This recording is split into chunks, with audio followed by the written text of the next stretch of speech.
میں اپنی بیوہ خالہ کے گھر کام کرتا تھا۔ خالہ نے مجھے اپنے گھر ملازمت دی ہوئی تھی۔ میری خالہ شہر میں جاب کرتی تھی۔ میرے خالو ایک ایکسیڈنٹ میں وفات پا چکے تھے۔ ساس سسر تو تھے نہیں، اس لیے وہ اپنے شوہر کے گھر میں رہ رہی تھی۔ میری خالہ کی کوئی اولاد نہ تھی۔ عمر تو ان کی 35 سال تھی، مگر دیکھنے میں وہ کسی 17 سال کے لڑکے سے کم نہیں لگتی تھی۔ خالہ ہر روز اخبار میں ایک نوکر کا اشتہار دیتی اور روز ہی 4-5 بندے نوکری کے لیے آ جاتے تو خالہ ان میں سے خوبصورت لڑکے کو نوکری پر رکھ لیتی اور اسے اچھا لباس پہنا کر اپنے ساتھ گاڑی میں لے جاتی۔ پھر شام کو جیسے ہی واپس آتی تو خالہ اس لڑکے کو بہت بڑی رقم دے کر نوکری سے نکال دیتی۔ یہ اس کا روز کا معمول تھا۔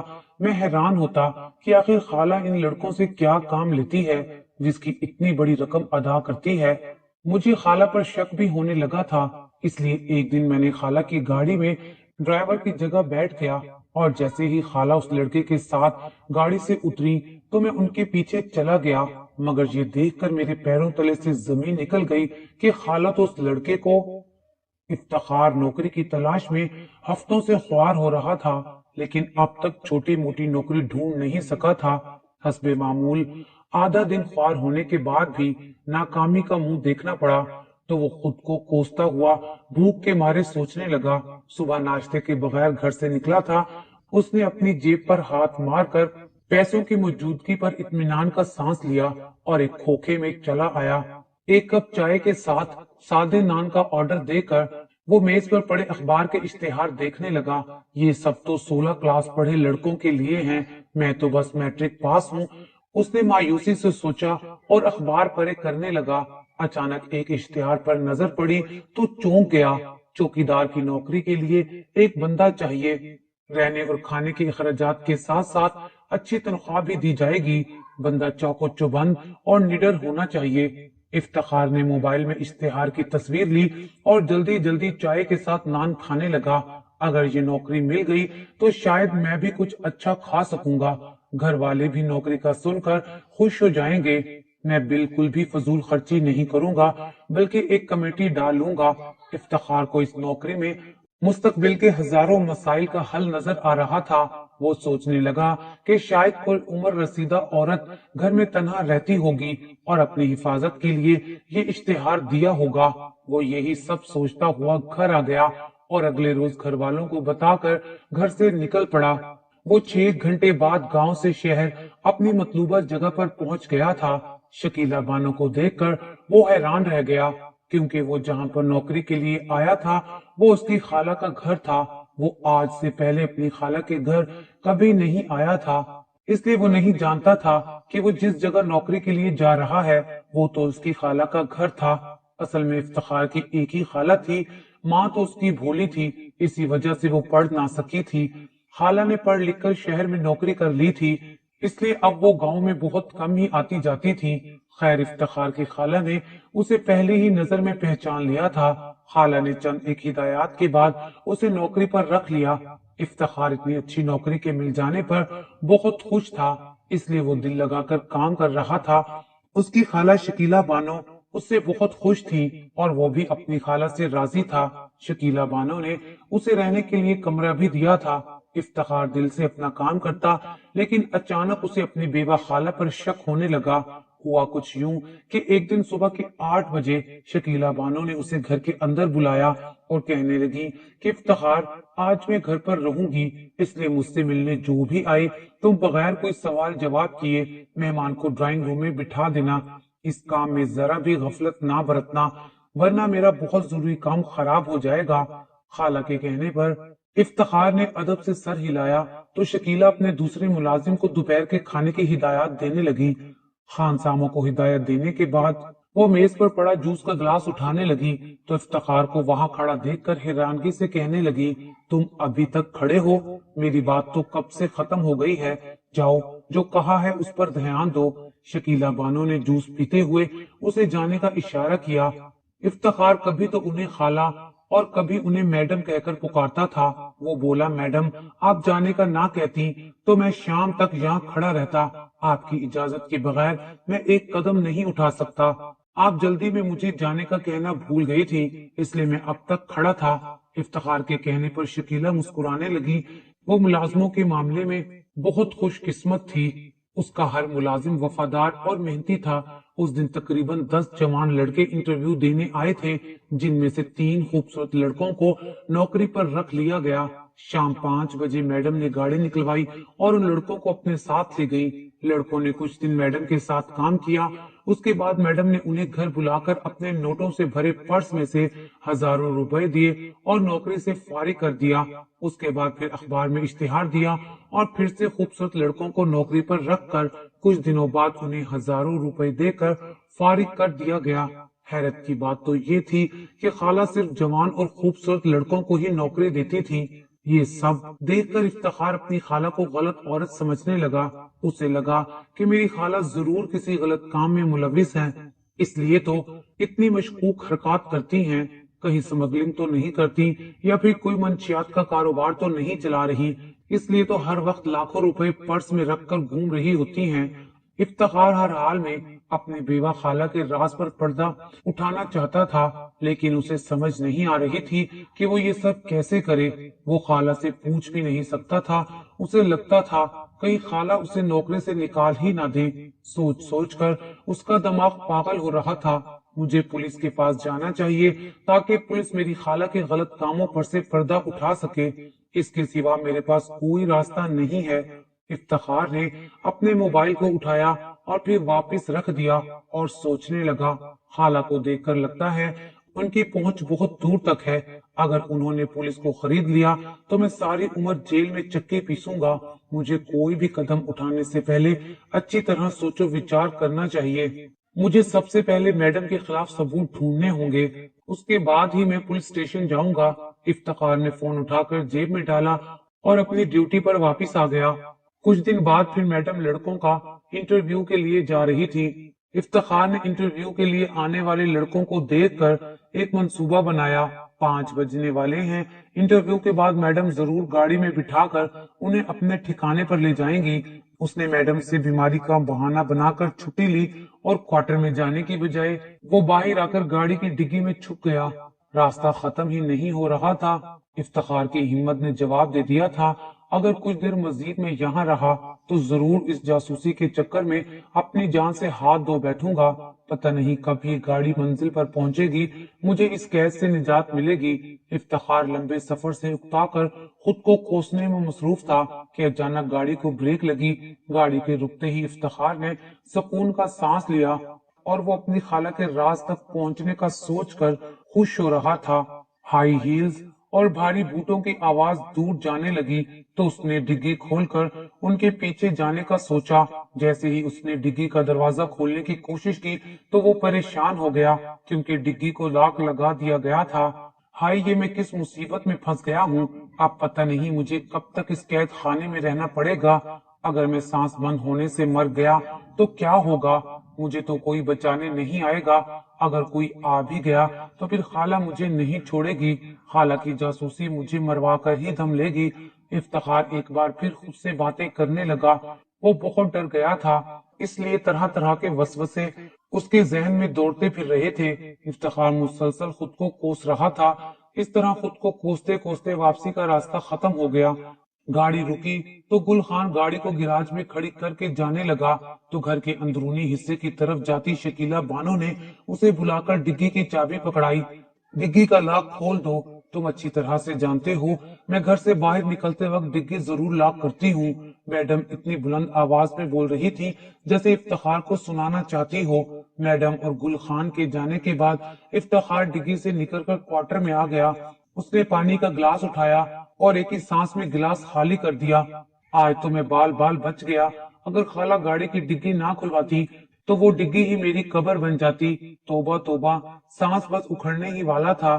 اندھیرے اور گھٹن نے برا حال کر دیا تھا۔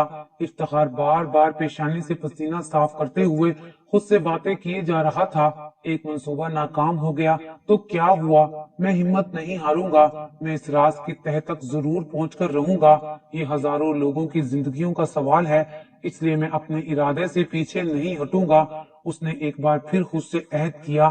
मुझे गुल खान से बात करनी चाहिए। वो तो हर जगह खाला के साथ जाता है, उसे जरूर इस सब के बारे में मालूम होगा। हो सकता है वो मेरी खाला से डरता हो, इसलिए कभी उसके खिलाफ मुंह नहीं खोला हो। मैं उसे अपने साथ होने का यकीन दिलाऊंगा तो शायद वो सब कुछ बता दे। ये सोचते ही वो गुल खान के पास चला आया। गुल खान गैराज में गाड़ी साफ कर रहा था, लेकिन इफ्तिखार ये नहीं जानता था कि गुल खान उसकी खाला के घर कई सालों से नौकरी कर रहा था और एक वफादार मुलाजिम था। यार गुल खान, अगर हमारे सामने कुछ गलत हो रहा हो तो क्या हमें जरा सा फायदा हासिल करने के लिए खामोश रहना चाहिए? नौकरियां हजारों मिल जाएंगी, इसलिए हमें अपनी नौकरी बचाने के लिए गलत पर चुप नहीं रहना चाहिए। गुल खान उसकी बात का जवाब देने की बजाय गाड़ी को कपड़े से साफ करने में मसरूफ था। वो इफ्तिखार को शुरू से नापसंद करता था, इसलिए उसकी किसी बात पर तवज्जो नहीं देता था। इसलिए वो अब भी इफ्तिखार की कोई बात ध्यान से नहीं सुन रहा था। मुझे लगता है कि मैडम शकीला किसी गलत धंधे में मुलविस हैं। तुमने कई सालों से मैडम के साथ काम किया है, हर जगह उनके साथ जाते हो, तुम्हें तो जरूर पता होगा। अगर तुम अकेले कुछ करने से डरते हो तो मैं तुम्हारा साथ दूंगा। हम दोनों मिलकर बुराई का खात्मा करेंगे। इफ्तिखार ने बात के इख्तिताम पर गुल खान के हाथ से कपड़ा छीन लिया, क्योंकि गुल खान उसकी बात से ज्यादा गाड़ी साफ करने पर ध्यान दे रहा था। इफ्तिखार की बात पर गुल खान को गुस्सा आ गया और वो बोला, मैडम के टुकड़ों पर पलने वाले, तुम उन पर ही भौंक रहे हो। मैं मैडम के खिलाफ एक लफ्ज नहीं सुन सकता। अगर तुम हमारी मैडम के रिश्तेदार ना होते तो मैं तुम्हें अभी नौकरी से निकलवा देता। अब जाओ यहाँ से, मुझे अपना काम करने दो। गुल खान ने गुस्से से कहकर उसके हाथ से कपड़ा छीना और गाड़ी साफ करने लगा। इफ्तिखार एक बार फिर मायूस होकर गेट के बाहर रखी प्लास्टिक की कुर्सी पर आकर बैठ गया। वो अपनी खाला के खिलाफ कोई सबूत हासिल नहीं कर पा रहा था और ना ही वो ये बात अपने घर वालों को बताना चाहता था। मैं अपना मकसद पूरा तो जरूर करूंगा, चाहे कुछ भी हो जाए। इफ्तिखार एक बार फिर कुछ नया सोचने लगा। इसी सोचो विचार में कई दिन गुजर गए। आज फिर मैडम घर पर उन खूबसूरत लड़कों का इंटरव्यू कर रही थी। इफ्तिखार सोचने लगा कि क्यों ना आज मैं गुल खान की जगह ड्राइवर बनकर चला जाऊं, इस तरह आसानी से उस जगह पहुंच जाऊंगा। इफ्तिखार एक बार फिर अपने मंसूबे पर अमल दरामद करने का सोचकर गुल खान के क्वार्टर में चला आया। इत्तेफाक से उस दिन गुल खान को तेज बुखार हो रहा था, इसलिए वो दवा लेकर सो रहा था। इफ्तिखार ने उसकी अलमारी खोली और उसकी वर्दी निकाल कर अपने कमरे में आ गया। उसने गुल खान की वर्दी पहनी और गुल खान की टोपी सर पर सजाकर गाड़ी की ड्राइविंग सीट पर आकर बैठ गया। 2 घंटे इंतजार करने के बाद उसे मालूम हुआ कि आज मैडम ने किसी को भी नौकरी पर नहीं रखा। उन्हें कोई लड़का पसंद नहीं आया था। इफ्तिखार को एक बार फिर नाकामी का मुंह देखना पड़ा। हर नाकामी के बाद उसका जुनून बढ़ता जा रहा था। वो हर कीमत पर अपनी बेवा खाला का राज जानना चाहता था। कुछ दिन इसी शशोपंज में गुजर गए। इफ्तिखार गेट के बाहर बैठा ऊँग रहा था जब 20-22 साल का एक खुश शक्ल लड़का उसके पास आया और अखबार का टुकड़ा दिखाकर एड्रेस कंफर्म करने लगा। तुम बिल्कुल सही पते पर पहुंचे हो, इफ्तिखार ने बेजारी से जवाब दिया और आंखें मूंद ली। लड़के ने शुक्रिया कहकर घर के अंदरूनी हिस्से की तरफ कदम बढ़ा दिया। अचानक एक ख्याल बिजली की सी तेजी से इफ्तिखार के दिमाग में लपका। वो दीवाना वार अजनबी लड़के की तरफ आया। मुझे तुमसे एक जरूरी बात करनी है, वो बात मैं यहाँ नहीं कर सकता। कुछ देर के लिए मेरे साथ बंगले की पिछली तरफ चलो। लड़का इफ्तिखार की इस किस्म की बातें सुनकर घबरा गया। तुम्हें मुझसे क्या जरूरी बात करनी है? सलीम नामी लड़के के इनकार करने पर इफ्तिखार उसकी मिन्नतें करने लगा। उसका इसरार देखकर सलीम ने उसकी बात सुनने का फैसला किया और उसके साथ क्वार्टर में चला गया। तुम अगर मेरा साथ दो तो हम बहुत से लाचार और फंसे हुए लोगों की मदद कर सकते हैं। इफ्तिखार की बात पर वो लड़का नासमझी से उसकी तरफ देखने लगा। इफ्तिखार ने आहिस्ता आहिस्ता सारी बात उस लड़के को बता दी। मुझे लगता है कि मैडम शकीला मासूम लड़कों को फांस कर गलत काम करवाती हैं। मैं पिछले 1 साल से ये सब कुछ देख रहा हूँ, लेकिन बहुत कोशिश के बावजूद अकेला होने की वजह से कुछ नहीं कर सका। अगर तुम मेरा साथ दो तो हम जरूर कामयाब हो जाएंगे। इफ्तिखार की पूरी बात सुनकर वो लड़का खौफजदा हो गया। तुम अपनी मैडम के साथ मिलकर मुझे फंसाने की कोशिश कर रहे हो। मुझे इस खतरनाक नौकरी और जासूसी दोनों के चक्कर में नहीं पड़ना। वो लड़का उठकर बाहर की तरफ भाग गया। इफ्तिखार ने उसे रोकने की बहुत कोशिश की, लेकिन वो लड़का इतना घबरा गया था कि वो इफ्तिखार की कोई बात सुने बिना ही वहां से भाग गया। इफ्तिखार को अपनी जल्दबाजी पर गुस्सा आने लगा था। उसे एकदम किसी अजनबी के साथ ये सब बातें नहीं करनी चाहिए थी।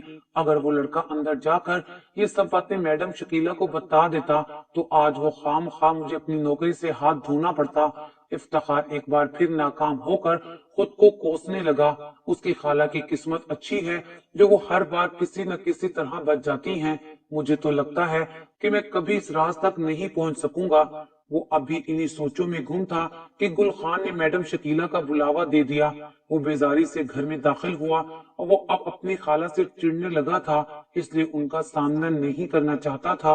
वो इंतहाई जरूरत के वक्त मैडम से बात करता था। वो ये नौकरी कब का छोड़ चुका होता, लेकिन बस मैडम का राज फाश करने के मिशन ने उसे अब तक यहाँ रोका हुआ था। और फिर अगर उसका शक गलत निकलता तो वो बिला वजह इतनी अच्छी नौकरी छोड़ना नहीं चाहता था, इसलिए वो जल्द अज जल्द किसी नतीजे पर पहुंचना चाहता था। मैडम शकीला लाउंज में बैठकर खबरें सुन रही थी। क्या बात है इफ्तिखार, तुम इतने खामोश क्यों रहने लगे हो? तुम्हें यहाँ किसी चीज की तंगी है या तनख्वाह कम लगने लगी है? तो मुझे बताओ। देखो इफ्तिखार, तुम मेरी बहन के बेटे हो। तुम्हें बुरा तो लगता होगा कि तुम अपनी खाला के घर किस तरह से रह रहे हो, मगर इफ्तिखार, तुमने मुझसे ये नौकरी खुद मांगी थी। मैंने तुम्हारे साथ कोई जबरदस्ती तो नहीं की थी ना? शकीला बानो के लगाव से पूछने पर इफ्तिखार को लम्हों में अपना शक बेबुनियाद लगने लगा था। अपने हर मुलाजिम का ख्याल रखने वाली नरम दिल शकीला बानो किसी को नुकसान नहीं पहुंचा सकती। इफ्तिखार किस सोच में पड़ गए हो? कोई शिकायत है तो बताओ, मैं अभी दूर कर दूंगी। पैसों की जरूरत है तो बिला झिझक कह दो। उसे सोच में पड़ा देखकर शकीला ने एक बार फिर यकीन दहानी कराई। मैडम, मुझे यहाँ कोई तकलीफ नहीं है और ना ही मुझे पैसों की जरूरत है। कुछ दिन से मौसमी बुखार का शिकार था, इसलिए तबीयत जरा सुस्त हो रही थी। मैं बिल्कुल ठीक हूँ, आपको परेशान होने की जरूरत नहीं है। इफ्तिखार के कहने पर शकीला मुतमईन नजर आने लगी। ये तो बहुत खुशी की बात है कि तुम्हें कोई तकलीफ नहीं है। अच्छा, तुम तैयार हो जाओ, आज गाड़ी तुम ड्राइव करोगे। गुल खान की तबीयत ठीक नहीं है और मुझे तुम्हारे साथ एक जरूरी काम से जाना है। शकीला बानो के कहने पर इफ्तिखार तैयार होने चल दिया। हो सकता है बहुत बार नाकामी देखने के बाद आज कामयाबी मेरे कदम चूम ले।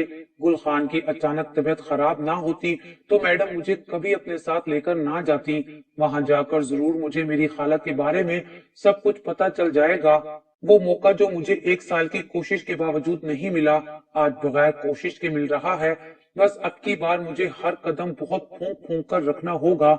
ऐसा ना हो कि हर बार की तरह कोई गड़बड़ हो जाए। इफ्तिखार मैडम के साथ जाने का सोच सोच कर बहुत खुश था। उसके शक का कांटा उसके दिल में एक बार फिर चुभने लगा था। इफ्तिखार तैयार होकर गाड़ी की तरफ आया तो घर के अंदर से मैडम के साथ 2 खूबसूरत लड़के गाड़ी की तरफ आ रहे थे। वो खामोशी से ड्राइविंग सीट पर बैठ गया। उसकी खाला उसके बराबर वाली सीट पर बैठी थी और वो दोनों लड़के पिछले नशिस्तों पर बैठे थे। गाड़ी में बैठे ही शकीला बानो ने उसे एड्रेस समझाया और किसी को मुखातिब करने की बजाय मोबाइल फोन में मसरूफ हो गई। 1 घंटे का तवील रास्ता खामोशी की नजर हो गया। मतलूबा जगह पहुंचकर मैडम उन्हें लेकर एक छोटी सी 2 मंजिला इमारत में दाखिल हो गई। इमारत में बहुत से कमरे बने हुए थे। मैडम उन लड़कों को सब कुछ घर से समझा कर लाई थी, इसलिए वो बिना कोई सवाल किए अपने अपने कमरों में जाकर काम करने लगे। फिर मैडम इफ्तिखार को लेकर अपने ऑफिस में आ गई। इफ्तिखार बैठो, मैं तुम्हारे लिए चाय मंगवाती हूँ, फिर तुम्हें यहाँ लाने का मकसद बताती हूँ। मैडम उसे हैरानी में डालकर चाय का ऑर्डर देने लगी। इफ्तिखार, इतना हैरान क्यों हो रहे हो? पिछले 1 साल से तुम न जाने क्या क्या मंसूबे बनाकर मेरे इस ऑफिस तक पहुंचना चाहते थे। इफ्तिखार एक बार फिर नए सिरे से हैरान होने लगा। यानी उसकी खाला उसकी हर सरगर्मी पर नजर रखने के बावजूद उसे कुछ नहीं कहती थी और वो खुद को चालाक समझता रहा, इसलिए तो अपने मकसद में कामयाब नहीं हो सका। तभी उसकी खाला बोली, मैं एक खुफिया इदारे की सरबराह हूँ। हमारे इदारे का काम स्मगलिंग की रोकथाम करना है। इस बार हमारा पाला एक अजीबो गरीब गिरोह से पड़ गया है, इसलिए हमें भी इसी हिसाब से सोचना पड़ता है। ये कॉलेज में पढ़ने वाली लड़कियों पर मुश्तमिल गिरोह है जो कॉलेज की मासूम लड़कियों को दोस्ती का झांसा देकर उन्हें आगे एक गिरोह के हाथों बेच देती हैं। उनकी सरबराही बैरूनी लोग कर रहे हैं, इसलिए उन्हें पकड़ना आसान काम नहीं था। इसलिए हमने ऐसे लड़कों को ढूंढना शुरू किया जो खूबसूरत होने के साथ साथ अक्लमंद भी हो और होशियारी से इन चालबाज लड़कियों की मोहब्बत के जाल में फंसाकर ان के गिरोह के बारे में इंफॉर्मेशन हासिल करके उन्हें गायब कर दें, क्योंकि अगर हम एक एक लड़की को पुलिस के हवाले करते तो वो सभी लड़कियां अलर्ट हो जाती। इसलिए हमने सारी लड़कियों को बारी बारी ट्रैप करके एक ही बार पुलिस के हवाले करने का फैसला किया। शातिर दिमाग लड़कियों का गिरोह आहिस्ता आहिस्ता खूबसूरत लड़कों के जाल में फंसता गया और हमारा काम आसान होता गया। इसी तरीके को इस्तेमाल करके हम बहुत सी मासूम लड़कियों की इज्जतें और जिंदगियां बचा चुके हैं। हर मां नए लड़कों को नौकरी में रखने का मकसद ये था कि वो हमारे लड़कों को पहचान ना सके, क्योंकि अगर वो किसी लड़के को पहचान लेती तो हम उनके नरके में फंसी हुई लड़कियों को कभी बचा नहीं सकते थे। 1 साल की मुसलसल मेहनत के बाद अब हम अपने इस मिशन में कामयाब हो चुके हैं, इसलिए आज मैं तुम्हें यहाँ लेकर आई हूँ। अगर मैं पहले ये सब तुम्हें बता देती तो हमारे लिए मसला बन सकता था। इफ्तिखार हैरत से मुंह खोले अपनी खाला की बातें सुन रहा था। वो सोच भी नहीं सकता था कि उसकी खाला इस कदर अजीम औरत है। अगर तुम्हें मेरी बातों पर अब भी शक है तो तुम ये रिकॉर्ड देख सकते हो। इसमें हमारे काम के बारे में हर बात तफसील से बताई गई है। शकीला ने एक स्याह रंग की मोटी सी फाइल उसके सामने रखते हुए कहा तो इफ्तिखार सर झुकाकर कहने लगा, खाला मुझे माफ कर दे, मैं आपके मुताल्लिक गलत सोचता रहा। मैं हाथ जोड़कर आपसे माफी मांगता हूँ। इफ्तिखार के कहने पर शकीला बानो मुस्कुराने लगी। तुम क्यों माफी मांग रहे हो? तुम्हारी कोई गलती नहीं है। तुमने जैसा देखा वैसा सोच लिया। मैं जानती थी कि तुम मुझे गलत समझने लगे हो, लेकिन मेरा मकसद मेरी जात से बढ़कर था, इसलिए मैंने मुनासिब वक्त पर तुम्हारी गलत फहमी दूर करने का फैसला किया। मेरे साथ ऑफिस और घर में काम करने वाले सब लोग मुझे बहुत अजीज हैं। शकीला बानो के कहने पर इफ्तिखार अबदीदा हो गया और बोला, खाला आपने मेरे बुरे वक्त में मेरा साथ दिया था। आज के बाद आप मुझे हर कदम पर अपने साथ खड़ा देखेंगी। मैं हर मुश्किल में आपका साथ दूंगा। इफ्तिखार के कहने पर शकीला बानो हस्बे आदत मुस्कुराने लगी और कहा कि आज मैं तुम्हारे साथ गांव अपनी बहन के घर जाऊंगी और फिर हम सब वापस आएंगे तो मैं अपने अगले मिशन को मुकम्मल करने के लिए तुम्हें अपने न्यू मिशन का हिस्सा बनाऊंगी।